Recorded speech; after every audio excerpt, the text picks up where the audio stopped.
mi general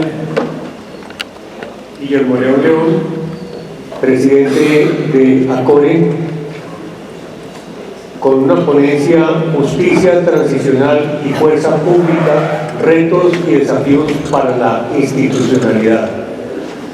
Mi general León, muy amablemente, nos acompaña en este momento. Gracias, señor.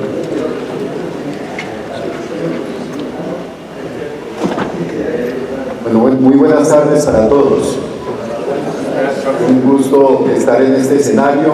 Un saludo muy especial para todos los organizadores de este Congreso Internacional de Veteranos, a mi mayor Fabio Celi, a mi mayor Tinoco, a mi general William Rincón, y a todos los que están detrás de este trabajo.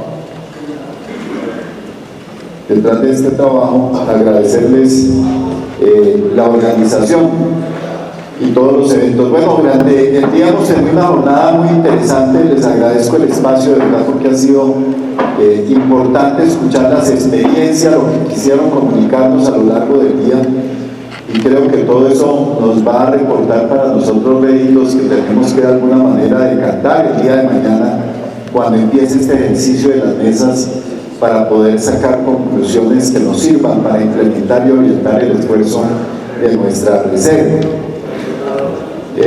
Nuestro propósito hoy es hablar de lo que es los retos de la justicia transicional, que era el temario para el día de hoy, pero mi mayor Fabio Celi me hablaba y le comentaba si era posible hablar un poco de la organización de la reserva, porque a veces conocemos de otros temas, pero que tal vez lo más importante, como sabe Rubelio, es cómo organizamos una reserva que tiene un gran potencial, pero está dispersa. No la hemos podido articular, y creo que ese debería ser una de las tareas fundamentales para lograr nosotros los resultados. Vamos a hablar entonces inicialmente, Juan, para que me ayudes con el tiempo. Creo que también son 2 horas, mi mayor. Son 3 también, bueno. Entonces vamos con las 3 horas, entonces, para que me avisen el tema, para ir cambiando al otro tema. En el tema de la justicia transicional, este es un tema que a nosotros nos duele, es como el callo en el zapato que nos aprieta. Y vamos a hablar un poquito de este tema en que estamos hoy con la justicia transicional. Discúlpenme, no había saludado a nuestros invitados internacionales, a los que nos han acompañado también de nuestros países hermanos. Gracias por compartir las experiencias y estar presentes en este espacio aquí en nuestro país. Y por supuesto, gracias por contarnos también sus temas, que son muy comunes a lo que nos pasa aquí en Colombia.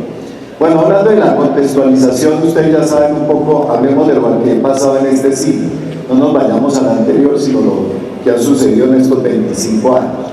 Primero tenemos el tema de lo que pasó con lo que nosotros conocemos como justicia y paz, que fue en el año de 2005, cuando se hizo este proceso en el gobierno del presidente Uribe, y que lo que buscaba era precisamente el sometimiento de los paramilitares o los autodefensas, como se llamaban en aquella época. Y ahí surgieron una ley, la ley reglamentaria, pero también la ley de víctimas, que queda consignada en esa época. Más adelante viene el proceso de paz que se lleva, o el proceso de negociación que se lleva a cabo por el gobierno del presidente Santos con las FARC. Y de allí surge también un marco jurídico, que es el acto legislativo 001 del 2017. Y en ese acto legislativo también queda una ley reglamentaria, y allí se establece todo lo que es la justicia transicional. Y la justicia transicional tiene 3 elementos importantes que vale la pena que lo recordemos. Una, la justicia especial para la paz, lo que llamamos nosotros la JEP. La segunda, la comisión de esclarecimiento de la verdad. Y un tercero, que es la unidad de búsqueda de desaparecidos.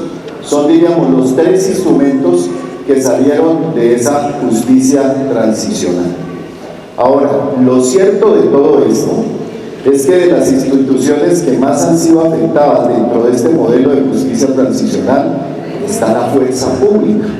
Para nosotros no es un secreto todo lo que está pasando con cada uno de estos instrumentos que estoy mencionando. Entonces vamos a mencionar algunos de ellos para que ustedes lo conozcan. Bueno, en el impacto institucional, ¿qué tenemos en el impacto institucional? Primero, un tema en los temas legales y judiciales. Hay unos riesgos de asimetría y desequilibrios jurídicos. Y con esto quiero mencionar lo que pasó recientemente. ¿Recuerdan ustedes que hace poco la JEP salió y en un día habló y salió con las primeras sentencias para los antiguos militantes de las FARC? Hoy en día lo que llamamos nosotros el Partido de los Comunes. Y al día siguiente salió también con los del caso de los falsos positivos mal llamados aquí en Colombia y las condenas para los miembros de la fuerza pública. Pues ese es uno de los ejemplos que nosotros vemos y que criticamos en esa ocasión, cómo estaban comparando dos tipos de delitos y donde nosotros sentíamos que habían sido juzgados con más severidad la fuerza pública, mientras que al otro lado lo único que había era de alguna manera cierta laxitud en la aplicación de las normas. Estábamos hablando de más de 21.000 secuestros, homicidios cometidos por la FARC versus algunos casos que se presentaron en el caso del Caribe, 150 casos. Pero como por ello 6 personas respondían por todo, mientras que en el otro teníamos más de 100 personas involucradas de la fuerza pública en lo que estaba pasando en los falsos positivos región Caribe. Y como de allí se toman unas decisiones que no daban un límite, diríamos, muy demarcado, y la forma en que debían cumplirse por parte de las personas responsables de este grupo, mientras que en el caso de la fuerza pública estaba muy determinado, tanto geográficamente como las actividades que debían llevarse a cabo. Este es un elemento para hablar de estos riesgos legales y jurídicos que se presentan en el desarrollo de uno de los instrumentos de la justicia transicional, como es el caso de la JEP. Pero hay otros riesgos e impactos en la institucionalidad. El tema doctrinal y particularmente lo que tiene que ver con la legitimidad en el actuar operacional de nuestras fuerzas y de nuestra Policía Nacional. Y recordemos que allí nos han colocado una narrativa dentro del tema doctrinario que nos impone o nos indica el tema de la doctrina de la seguridad nacional y del enemigo interno, pero desde el concepto que ellos han ido acuñando, diríamos, los enemigos de las instituciones, como es el caso de la persecución de los que tenían una ideología diferente a los gobiernos que en ese momento regían el pueblo. El otro elemento es el de la moral y la cohesión, y cómo se fractura a través de estas decisiones de la justicia transicional la misma dinámica y la moral de la tropa para desarrollar toda su tarea operacional. Cómo esto se vuelve, en vez de un aliciente, al contrario, una forma de disuasión, de detener la operación misma, como un ejemplo de lo que les puede suceder a otras personas si siguen con esos mismos derroteros. Entonces acá hay otro elemento fundamental en ese tema. Y otro tema tiene que ver con el tema político-social, que es la afectación en la imagen de la fuerza pública. Es lo que se está jugando y es lo que vemos nosotros en nuestras organizaciones, es la legitimidad institucional. Porque ¿cómo vamos a quedar nosotros cuando después de que pase la JEP digan que 6 o 7, perdón, son 7 en total, respondieron por todos los delitos de las FARC en su momento? Son los que van a responder por el secuestro, por los asesinatos, por todo lo que ellos cometieron, crímenes de lesa humanidad, y van a responder 7. Mientras que en el caso nuestro ya estamos hablando de más de 5.000 que se acogieron a la justicia transicional, a la JEP. Para el colombiano del común que le digan, oigan, aquí para que vamos a ser responsables versus 5.000, ¿qué significa eso? Y ese es el gran riesgo que tenemos. Entonces querría decir que los que vestimos los uniformes de la patria de alguna manera vamos a ser los victimarios. Va a ser una política institucional la que nos acompañó. y eso es lo que han querido montar en estas narrativas, sobre todo en la Comisión de Esclarecimiento de la Verdad, tratando de decir que acá hay un tema de sistematicidad y que fue una política institucional, por ejemplo el caso de los falsos positivos.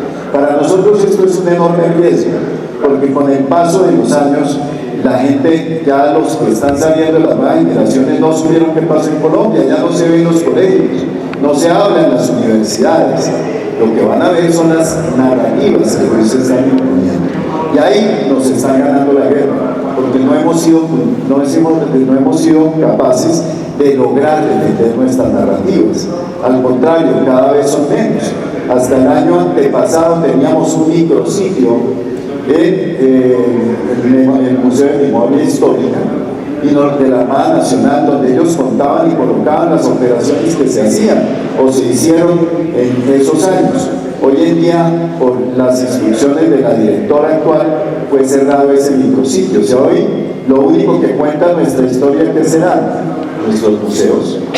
Es lo único que tenemos, pero no el Museo de Memoria Histórica Nacional, sino nuestros museos, el Museo Militar en el centro, los que tenemos en Tocancipá, por ahí hay algunos que están haciendo algunas cosas y cuelgan en la nube las historias de las operaciones militares más significativas, pero la narrativa no le están ganando. Y aquí hay que hacer algo en ese sentido, porque si no, nosotros vamos a quedar para mañana como los victimarios y no los defensores de la democracia. El otro elemento es frente a las víctimas de la fuerza pública. No se nos está dando el reconocimiento, también eso ha sido una lucha, por acá creo que hay varias organizaciones de víctimas, y eso es una lucha permanente. Nosotros hablamos que tenemos más de 400.000 víctimas de la fuerza pública, pero en reconocidas hoy como tal, el número es inferior y no creo que alcance todavía al 10%. Eso significa una lucha también, que se dio en la Corte Constitucional, para que nos reconocieran que nosotros también podíamos ser víctimas dentro del mismo conflicto. Pues esto para mencionar algunos de los efectos de lo que es esta justicia transicional. Miremos las acciones frente a la gente, lo que se ha cumplido.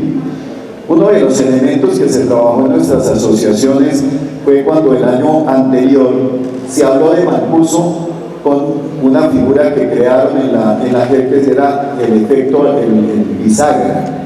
El efecto bisagra como un articulador entre la fuerza pública y estos grupos armados al margen de la ley que actuaron de manera de generando una dinámica operacional a través de una connivencia. Para nosotros esa teoría es peligrosa, porque eso es mostrar que la fuerza pública de alguna manera tomó o permitió que se actuara con grupos al margen de la ley con el fin de lograr el propósito de enfrentar la amenaza de la subversión. Y ello para nosotros genera un peligro, porque no puede ser institucional y no se debe permitir. Cuando pasó este elemento del reconocimiento de Mancuso en esta jurisdicción, pues se hicieron una serie de acciones. Nos fuimos a la Plaza de Bolívar, lo manifestamos públicamente, hicimos un plantón al frente de la JEP, y a partir de ahí se empezó a trabajar con un equipo jurídico de abogados para neutralizar y controvertir esta decisión, porque la JEP no está establecida ni estaba contemplada para los grupos paramilitares o de autodefensa. No estaba dentro de los actores, y ellos estaban aceptando un actor de esta jurisdicción. Además que esta persona que estaban aceptando, como era el caso de Mancuso, ya estaba dentro de la jurisdicción de paz, y eso era de alguna manera engañar a las víctimas que de alguna manera ya empezaban a ser resarcidas en esa jurisdicción. Desde eso salió una serie de conformaciones de diligencias que se hizo con un equipo jurídico y se presentó una demanda a la decisión. Eso fue en julio del año 24. Esto fue aceptado el 12 de agosto de ese mismo año, que para nosotros ya era un triunfo, porque una decisión de estas que se presente o se demande ante la Corte Constitucional, el hecho de que se la acepte ya es un gran logro. Después de esa aceptación vino en el mes de febrero de este año una audiencia pública Y en la audiencia pública donde llama la Corte a personas o entidades que puedan aportar con conceptos, a ver qué opinan, a ver qué dicen, a ver si Mancuso puede ser o no parte de la justicia transicional. Y al unísono, todas las organizaciones que citó la Corte Constitucional, que estaban ahí la Procuraduría, estaba la Defensoría del Pueblo, estaba la Corte Suprema de Justicia, etcétera, una cantidad de organizaciones, todos apoyaron la tesis que nosotros presentamos de que Mancuso no puede ser objeto de esta jurisdicción. Hoy estamos esperando el resultado final, la sentencia final, que esperamos que sea concluyente y definitiva de que Mancuso no puede ser parte de esta jurisdicción. Los otros elementos que hemos trabajado en ese sentido. Aquí hay una sensación de que la JEP está pasando los límites para los que fue creada. Ustedes han escuchado de tiempo atrás como algunas personas que estuvieron en la negociación dicen que la JEP hoy superó el mandato que se le dio.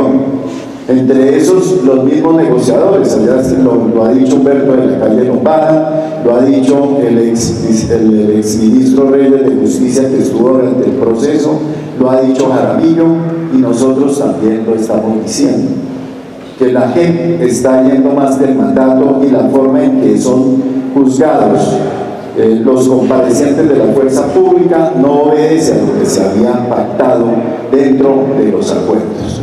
Esto nos llevó a nosotros a buscar esos aliados estratégicos que nos ayudaran en esta cruzada.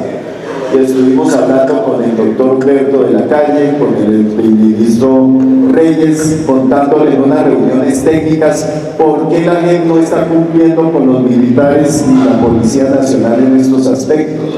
Igualmente buscamos otros aliados en ONGs internacionales que pueden apoyarnos en esta tarea porque son aportantes en la JEP.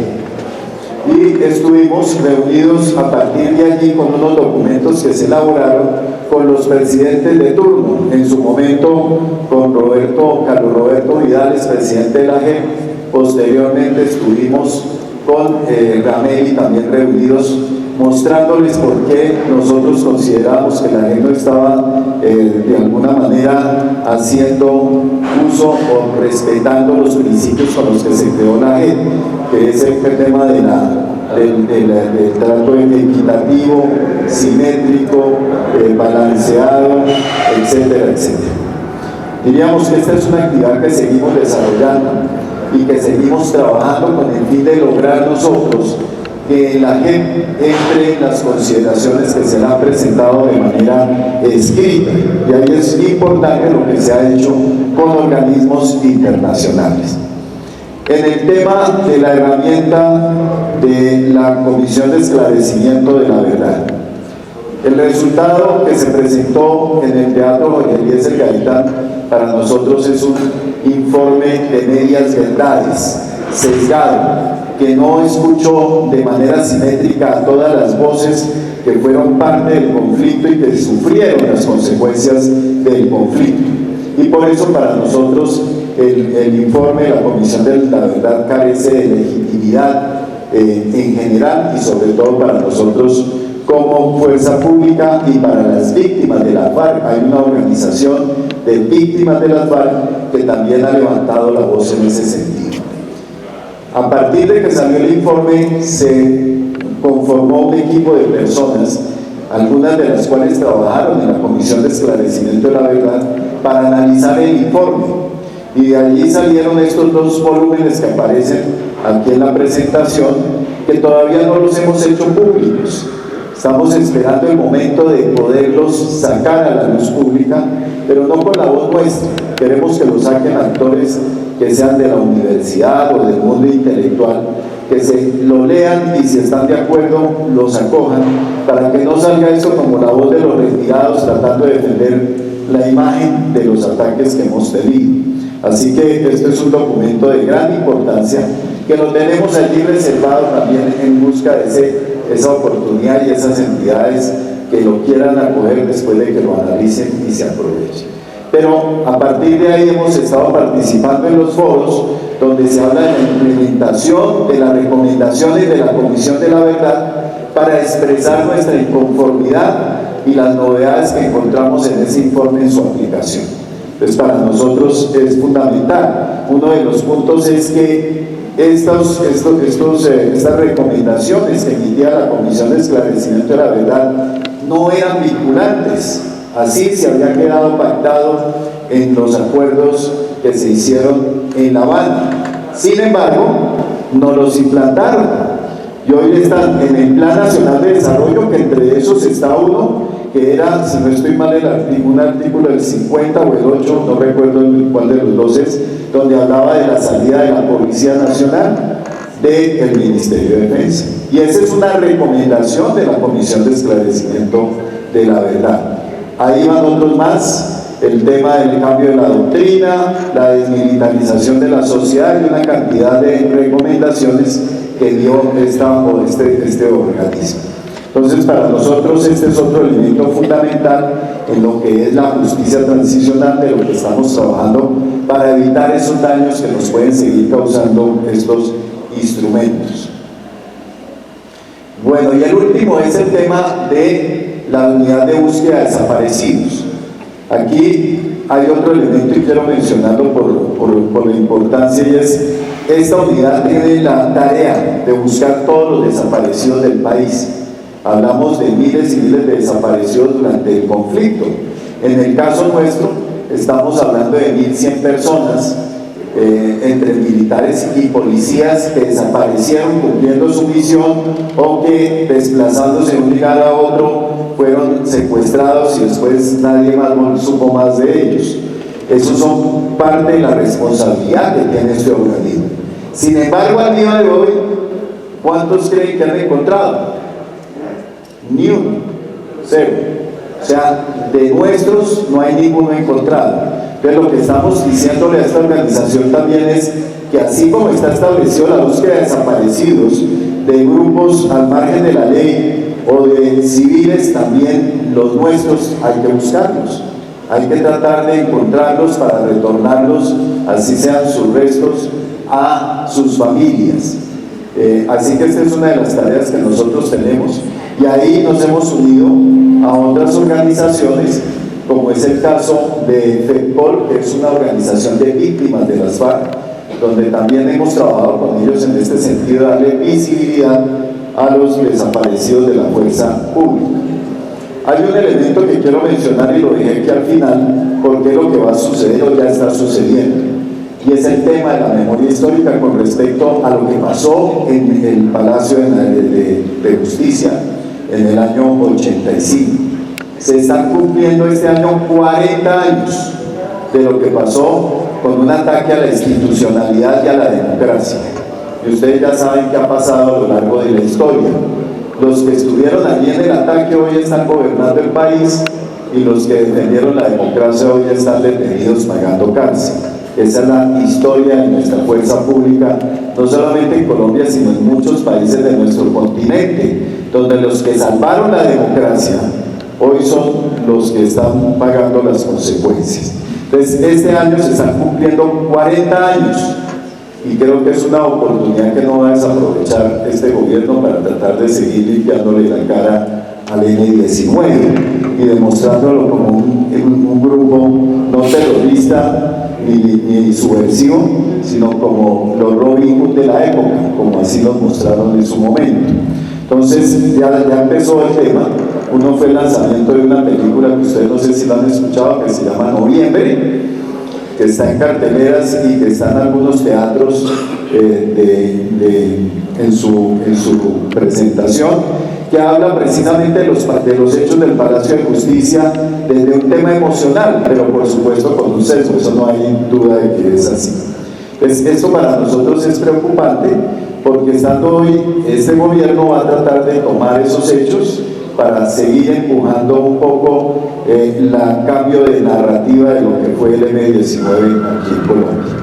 Entonces, eso para que lo tengamos en cuenta. Algo estamos trabajando en ese sentido, de mirar qué podemos hacer para contrarrestar un poco el tema, sabiendo que, por supuesto, el que tiene hoy el poder tiene los dineros, los recursos, los medios para poder hacer todo lo que necesita para tratar de reposicionar esa imagen.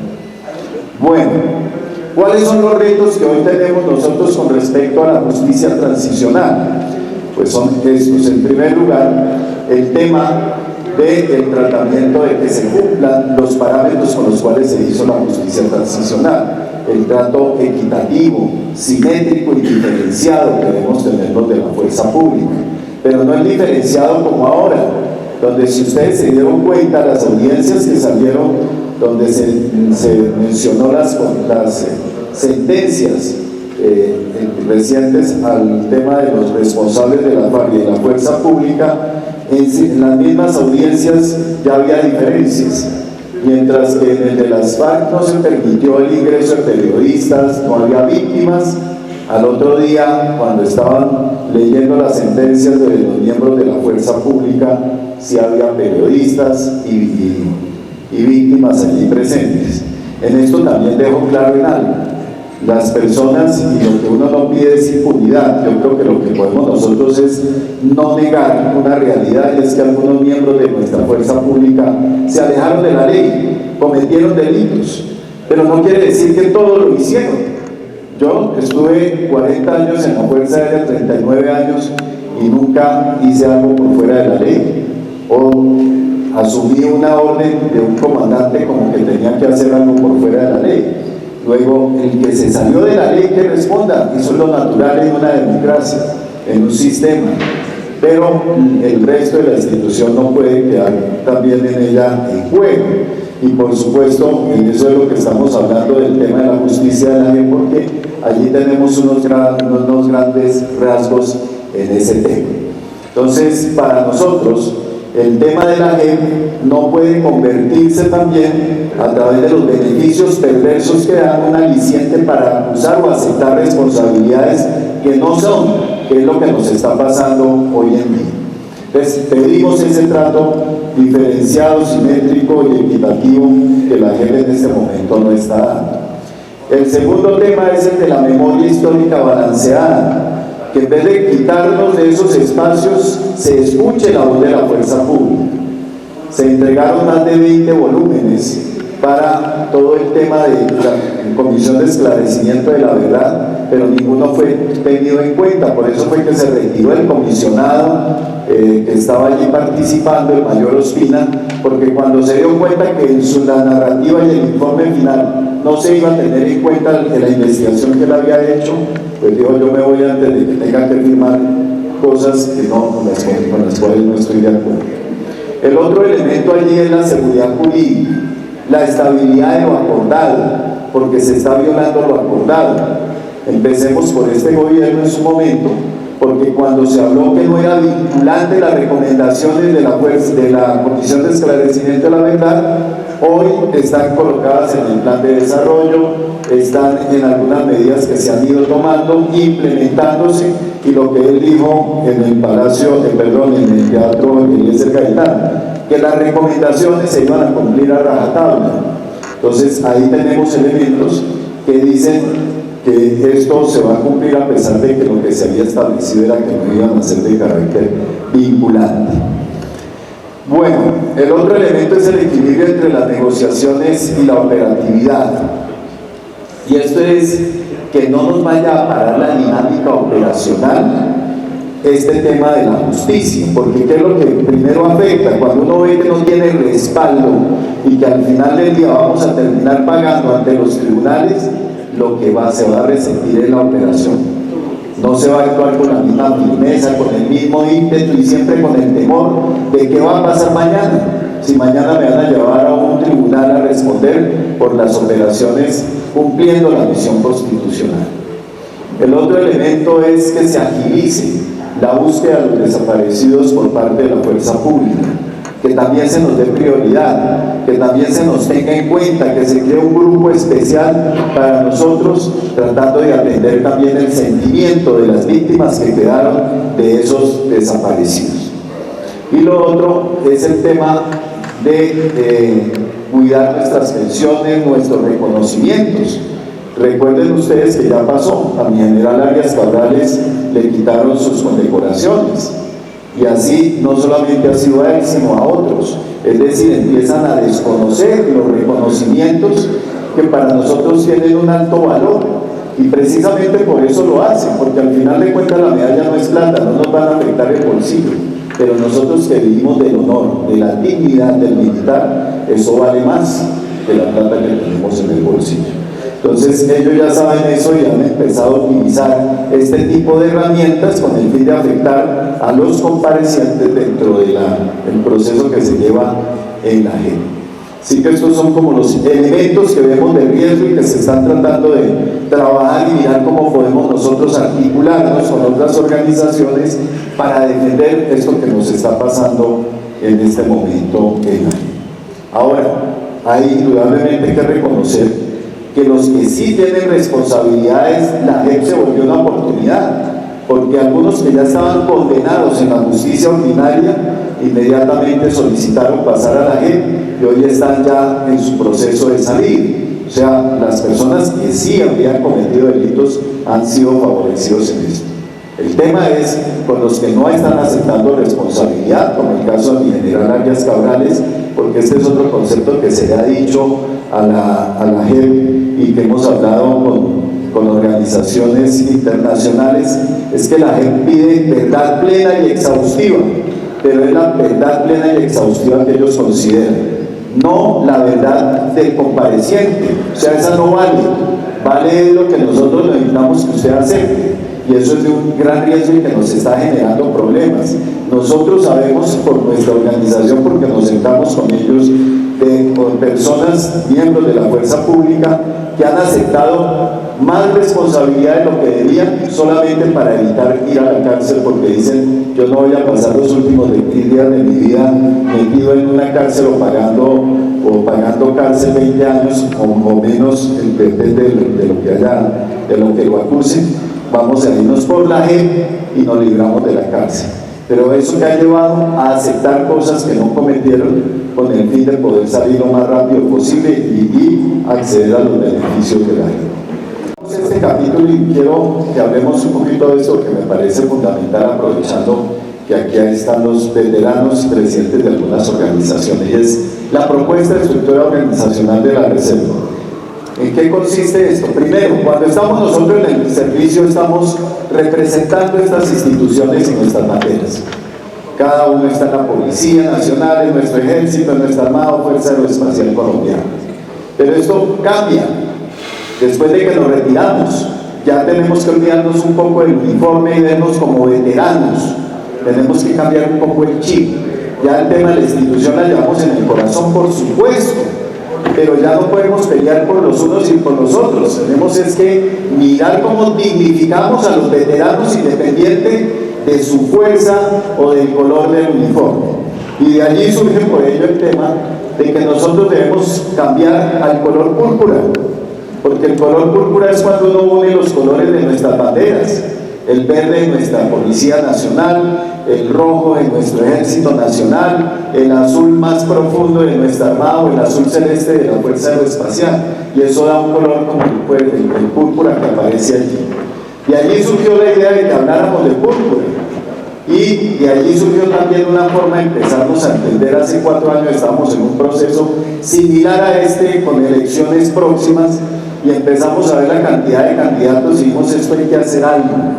Y empezamos con un grupo de asociaciones a trabajar a ver cómo podíamos orientar el voto de la Reserva para que no se desperdiciara de la cantidad de candidaturas que iban por el Senado y la Cámara. Y ahí surgió un modelo que hoy funciona todavía, que se llama la Mesa de Coordinación Fuerza Púrpura. De hecho, aquí hay varios de nuestros presidentes que participan de esa Mesa Púrpura. Hoy en día, de una que empezó con 9 organizaciones, hoy son 79 organizaciones. ¿Y cómo se pudo mantener esa organización? Con 3 conceptos: el liderazgo integrador, la gestión asociada y la identidad en los objetivos. No voy a hablar en cada uno de ustedes porque ahí está, simplemente para que la vean, pero de ahí sale el escudo de Fuerza Púrpura. ¿Cómo nos podemos integrar? ¿Cómo nos podemos unir? ¿Cómo podemos hablar en confianza sin problemas ni miedo? Cuando terminamos ese ejercicio electoral nos fuimos a parar de la mesa Y la anécdota que les tengo es que cuando dijimos, bueno, ya se cumplió lo de las elecciones, se acabó esto, terminamos, se paró un soldado que habló esta mañana, Osiván Ochoa, que ustedes habló esta mañana, fue el segundo, creo que, conferenciante aquí en este congreso. Y él dijo, pero ¿cómo vamos a acabar una mesa donde por primera vez podemos hablar el soldado con el general, con el oficial, con su oficial, nos escuchamos todos, aquí no hay antigüedades, todos valemos, esto hay que mantenerlo? Y seguimos trabajando con ello y hoy somos 79 organizaciones que están en fuerza pública. La propuesta que salió después, que había que cambiar la forma en que nosotros veíamos todo, porque cuando salimos del servicio todavía salimos con el chip de las jerarquías, de los grados, de cómo son las tareas que cumplimos mientras estamos en las instituciones. Y por supuesto allí hay una jerarquía, que no es de clases, no tenemos que dejarnos caer en ese cuento que a veces nos quieren meter, esto no es de clases, se trata de roles, misiones y responsabilidades. Y cuando uno habla de esto, pues obviamente están los oficiales, los suboficiales, nuestros soldados, agentes, patrulleros. Pero estábamos hablando del servicio activo. Esa es la forma, esta es una organización piramidal y así funciona. Pero cuando estamos afuera tenemos que cambiarla, tenemos que invertirla, tenemos que fijarnos en quiénes son los que más necesitan traer de gestión, dónde están nuestras personas más vulnerables, las más expuestas, y eso nos lleva a cambiar esa aproximación en nuestra pirámide, en las prioridades. Las prioridades hoy de la reserva y de los veteranos deberían ser nuestros soldados, nuestros patrulleros, nuestras víctimas, nuestras viudas, porque son las que quedaron más desprotegidas, quedaron más limitadas, y así hacia abajo en su orden descendente. Así que esta debería ser ya la propuesta que hacemos de la organización de la reserva. ¿Cómo debemos trabajar? En 4 ejes. Pueden ser más, esto como dice siempre estará en construcción y mejoramiento. Primero, que tenemos una base que es el grupo poblacional. Esto es lo más importante, cómo nosotros nos empezamos a identificar como un grupo poblacional particular, distinto a los demás. Que no somos lo mismo que el resto de la sociedad, todos tenemos los mismos valores en nuestras escuelas, nos los enseñan, nuestros sentimientos patrios. ¿Quién más se le pone la piel de gallina con un himno nacional o el himno de nuestras fuerzas? ¿O cuántos a veces lloramos viendo nuestra bandera ondear? Esas son cosas que solamente las sentimos nosotros en lo particular, que nos enseñaron los mismos principios y valores y que deberíamos entregar o estar dispuestos a entregar la vida para cumplir la misión. Somos pocos, es un grupo particular.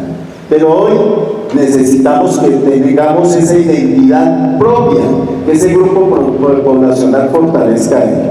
Y 4 ejes que hemos propuesto porque consideramos que son la base para que esto pueda funcionar. Cómo lograr armar el rompecabezas de nuestros veteranos. Uno, que es la cohesión institucional, porque tenemos que entender que ya nosotros no estamos en el servicio, pero que hay otros que están cumpliendo la misión, que están uniformados hoy haciendo también la tarea que nos tocó hacer a nosotros hace un tiempo, y que esa relación hay que mantenerla, no podemos dejar romper ese lazo umbilical con nuestros activos. A ellos toda nuestra consideración, nuestro respeto, nuestro tributo, porque son la representación de lo que nosotros defendimos y ellos asumieron ahora el legado de lo que nosotros dejamos. Aquí veo que hay algunas personas activas, así que un aplauso para estos activos que nos acompañan en nuestra fuerza pública. Gracias por su servicio. Bueno, entonces hay que cohesionar esto. Entonces, esa cohesión hay que mantenerla. Ellos manejan nuestra salud, administran nuestra seguridad social. Así que una mala comunicación con ellos es también vernos afectados en cómo tenemos esa cobertura de nuestra seguridad social. El otro tema es la proyección gremial. Nosotros tenemos más de 400 organizaciones en la reserva de veteranos. Es complejo tratar de organizar 400 organizaciones. ¿Cómo le decimos a una que es muy pequeña, oiga, cierre y mañana péguese a otra más grande? Eso sería un error. Tenemos que entender que aquí hay unos liderazgos, hay un trabajo previo, tenemos que reconocerlo y respetarlo. Entonces dijimos, esto hay que cambiarlo y hacerlo de otra manera. Y para ello entonces dijimos, hay que trabajar para tratar de organizar, de acuerdo a la ley 43 del 84, todo el tema de agremiaciones de pensionados y jubilados.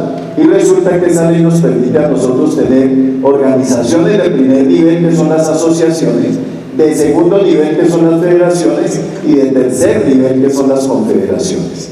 Entonces dijimos, dejemos quietas las asociaciones y vamos a trabajar las federaciones y las confederaciones para tener una sombrilla que nos una allá arriba. Allá es donde tenemos que unirnos y no tenemos que acabar ninguna asociación ni entrar en conflicto entre las asociaciones.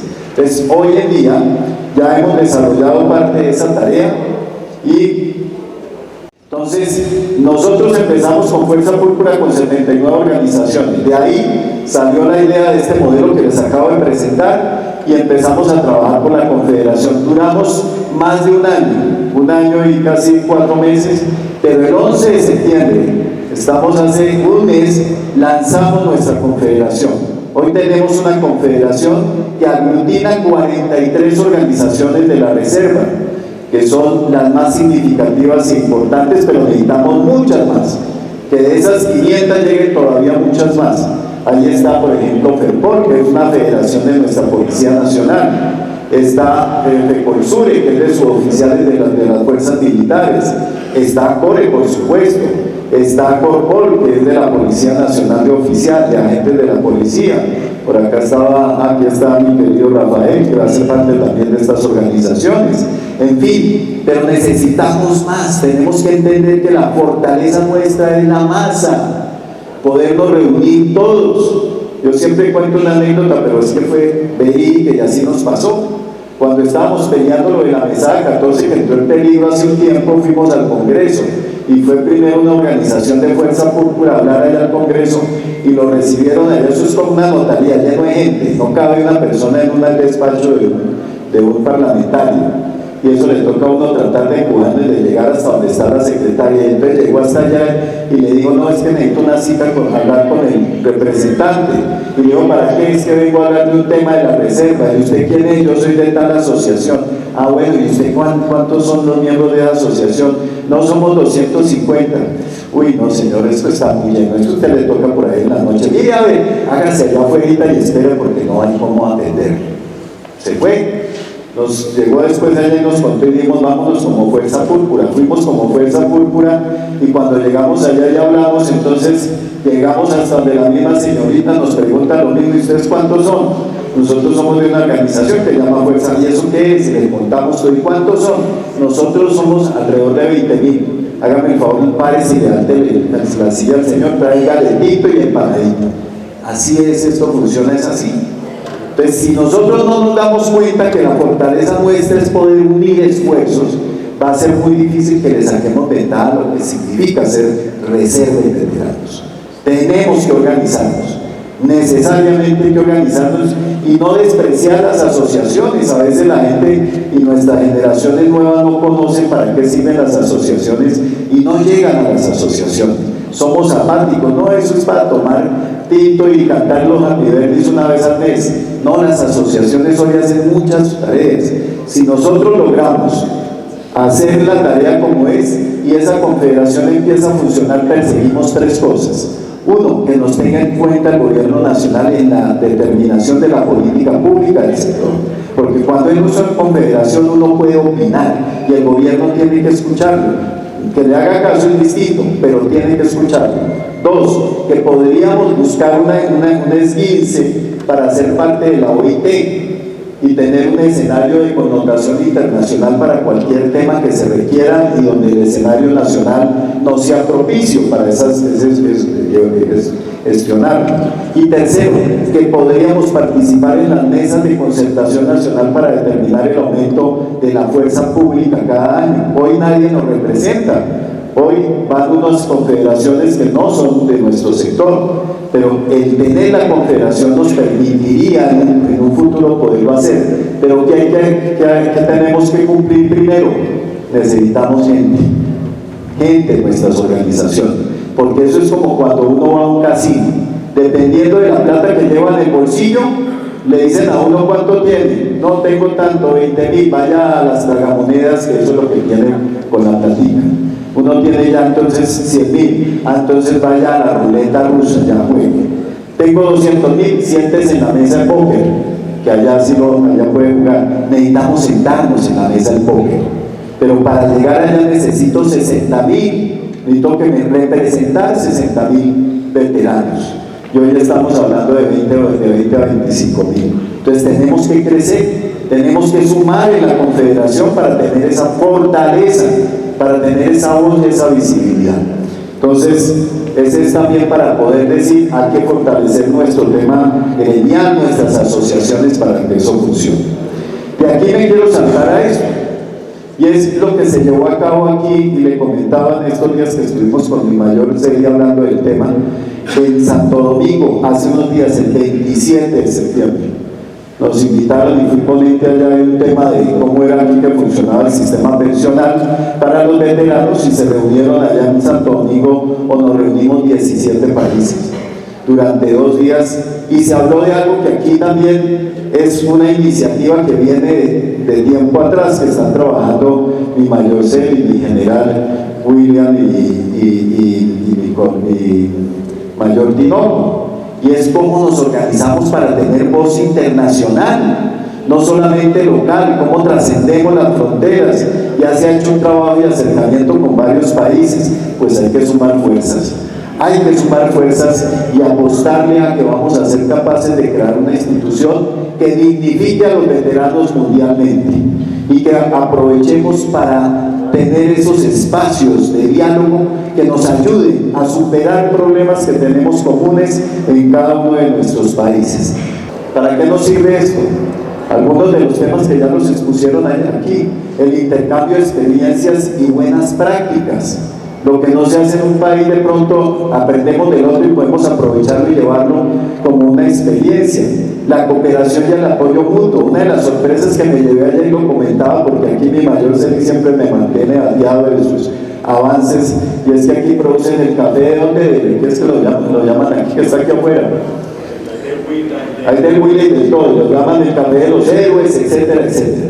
Pues allá en Santo Domingo producen el tabaco del veterano, y lo produce un veterano, y produce unas cremas que sirven para las quemaduras un veterano, y allá lo expusieron. Y uno decía, oiga, ¿por qué no podemos aprovechar todo eso? Lo que vemos nosotros es algo que es la cuarta pata, ya la vamos a ver ahora, que tiene que ver con ese tema. El otro elemento, incidir en políticas regionales, participar ante las Naciones Unidas, ante la OEA. Nosotros como ACORE somos órgano consultivo de la OEA, pero qué tal que tuviéramos una organización de más peso y que nos representara mundialmente a los veteranos si fuéramos órganos consultivos de organismos multilaterales, inclusive las Naciones Unidas. Entonces nos va a dar una fortaleza y una visibilidad mayor, vamos a tener amplificación de nuestros temas en una voz que se va a escuchar en todo el mundo, o por lo menos empezar por el continente. El otro tema que tenemos allí es el de la memoria histórica y legitimidad. Este es un problema que tenemos en varias partes. Si no, miremos lo que estaba pasando en Argentina, o lo que pasó en Chile, o lo que pasó en Perú. En fin, son cosas similares que están pasando en nuestros países, y donde nosotros nos vemos hoy como los victimarios. Entonces hay que trabajar en esto de la memoria histórica y de estas experiencias. Sí. El otro tema es temas comunes. Hoy lo hablamos, mutó el fenómeno criminal, ya no son la subversión tal como lo habíamos conocido hace unos años, ahora hablamos de organizaciones de crimen organizado de carácter transnacional y multicrimen. Y esto quiere decir que están interconectadas. Estas amenazas, así como las tenemos aquí, las tiene el vecino allá en el sur, las tienen al este, al oeste, en fin. Así que es una forma también de buscar cómo logramos ayudarnos ante problemáticas similares, y no hablo de lo actual en seguridad solamente, sino también en cosas comunes como la seguridad social. Y el otro tema es de formación y fortalecimiento gremial. ¿Cómo logramos nosotros también aprovechar esa conectividad y ese networking para mejorar las competencias que tenemos nosotros en algunos temas? Bueno, en el tema tenemos la tercer pilar, ya hablamos nosotros de la cohesión institucional, el tema gremial, el tema sociopolítico. ¿Quién de todos los que estamos acá cree que no podemos tener capacidad de tener un movimiento propio político? Movimiento, estoy hablando de movimiento. Tenemos que estar supeditados cada 4 años a ver quién nos presta una camiseta. Y yo creo que nosotros tenemos la capacidad de poder proyectar una voz en el campo político que es fundamental también para defender los derechos de los veteranos y defender las instituciones nuestras. Pero hay que hacerlo, hay que organizarnos. Llevamos 12 convenciones a esta fecha, donde hemos llevado este mensaje de articulación de la reserva. Lo hemos hecho en las principales ciudades, tal vez la más grande, la que nos falta ahora de las grandes es Medellín, pero el resto hemos estado en Cali, en Bucaramanga, en Barranquilla, en fin, en Cúcuta. Pero la historia es que tenemos que aprender a organizarnos y entender que organizados podemos manejar estas piecitas para ajustar el mosaico que forme la pintura de nuestra reserva y que podamos ser trascendentes e incidir en lo que pasa en nuestro país. Hoy estamos desaprovechados porque todavía andamos dispersos. Tenemos que lograr ese clic para cambiar y podernos nosotros organizar. Esto se está haciendo desde el año 23, cuando llenamos la Plaza de Bolívar. ¿Recuerdan? Era que se cantó el himno nacional y el minuto de silencio. Creo que fue una de las, o la concentración más sentida que yo he visto en los últimos años. Se nos ponía todos la piel de gallina de vernos con los compañeros que hacía rato no nos veíamos, de cantar nuestros himnos, y creo que esto es algo que nos muestra cómo estamos nosotros de alguna manera conectados después de que pasamos por nuestras escuelas de formación, independiente de la jerarquía, quedamos ya con esa impronta de nuestras instituciones allí y de nuestro amor patriótico tal cual. La proyección financiera. Y es que estas 3 patas necesitan una complementaria, que es la parte financiera. Si uno mira el tema de proyección política, sociopolítica, se requieren recursos. Si no, preguntémosle a los candidatos de la reserva cuando se presentan y terminen sus campañas cómo les fue en el tema económico, y esto necesita recursos. Entonces uno dice, ¿por qué no podemos nosotros generar una tarea? Y esto se está haciendo, lo está haciendo una organización que se llama ECOL, colocaron este nombre a este proyecto, y que queremos desarrollar con ellos también, de mirar cómo podemos crear algo así a través de mapear dentro de nuestra reserva dónde están nuestros empresarios. Hoy tenemos ya uno aquí mapeado, ya lo tenemos de entrada, mi capitán, pero lo que uno se da cuenta es que tenemos una capacidad empresarial muy grande e importante. De hecho, tenemos una empresa que, si uno la mira en número de personas, es ya de tamaño mediano, como es el caso de una empresa que tiene 8.000 personas, emplea 8.000, y es de un suboficial de nuestra Policía Nacional. Así que lo que tenemos es mucho potencial. Yo no dice qué pasaría si nosotros lográramos mapear a todos los empresarios nuestros, reunirlos y generar a través de ellos dinámicas para lograr financiar la tarea nuestra, la tarea del tema político, que es lo más importante hoy en día, por decirlo así. Pero que vaya y trascienda, no para que nos regalen la plata, mi capitán, porque uno cuando le dicen regalar plata, todo el mundo se ausenta, ¿no? Se enferma, algo pasa, no está en la oficina. No, tenemos que dejar la idea de eso y que todo el mundo nos regale plata. No se trata de que nos regalen, sino que nos apalanquen para devolver también. Devolver. Y uno lo primero que dice es dónde está nuestro mercado. Si nosotros fuéramos organizados, seríamos el mercado de los empresarios de la reserva, el primer mercado, donde vendieran sus bienes y servicios y donde nosotros apoyáramos estas empresas para poder también que ellas salgan adelante. Y se podría volver una solución también en el tema de empleabilidad. Sería la bolsa de empleo nuestra. Y no solamente nuestra, porque pronto ya por la edad no podemos entrar al mundo laboral nuevamente, pero nuestros hijos sí. Entonces, cuando empieza uno a mirar todas las posibilidades de llegar nosotros a tener una cámara de comercio del veterano, ¿por qué no? Si hay otros países que lo hacen, ¿por qué nosotros no podríamos tener esa cámara del veterano? Y cuando fui a Santo Domingo dije, oye, ¿y por qué no tenemos esa cámara? Porque ya podríamos hacer intercambio de productos entre Santo Domingo, República Dominicana y Colombia, y llevarles nosotros allá café u otros elementos y traer ellos tabacos aquí. Es una forma de empezar a ver dónde podemos generar sinergias que nos ayuden a conectarnos entre veteranos. porque lo que uno se da cuenta en estos congresos internacionales es que el sentimiento del veterano, como lo sentimos aquí en Colombia, es igual al que sienten en Perú, en Ecuador o en cualquier parte del mundo.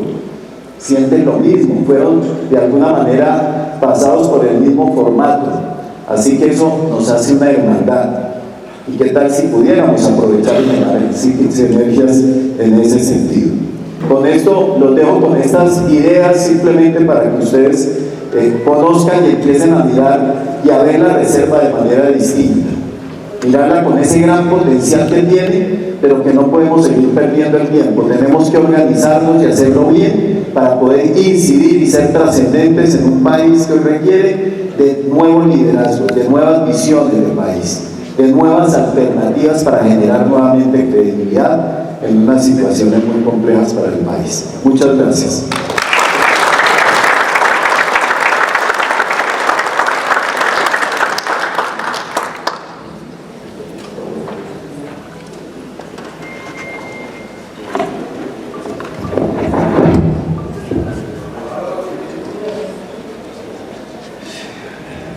La Asociación Mundial de Veteranos Víctimas, miembros de la Fuerza Pública, sobre el reconocimiento y agradecimiento al señor general veterano Guillermo León por su participación en el primer Congreso Mundial de Veteranos los días 14 y 15 de octubre de 2025. Creo que con la exposición que hizo mi general nos quedó claro efectivamente el trabajo que se viene realizando y la claridad respecto a lo que vienen haciendo ciertas organizaciones o ciertos organismos internos en Colombia para desproteger a nosotros, los uniformados y los veteranos. Mi general.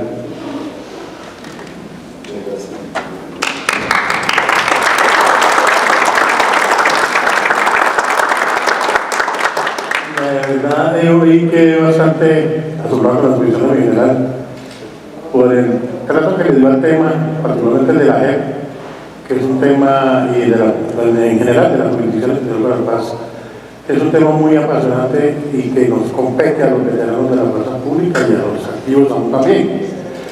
Pero particularmente el tema que lo trata mi general, lo trata como si fuera un abogado, cuando no lo es, pero lo trata con toda la delicadeza y todo el profesionalismo. Ven, nosotros no conocíamos lo que estaba haciendo, lo que ha hecho ACORE en este tema y todas esas reuniones que ha tenido. Muy importante el tema. Y pues aquí estamos en esta alianza tratando de generar espacios para los veteranos y mi general es un actor muy importante en este trabajo que se viene haciendo. Muchísimas gracias, mi general.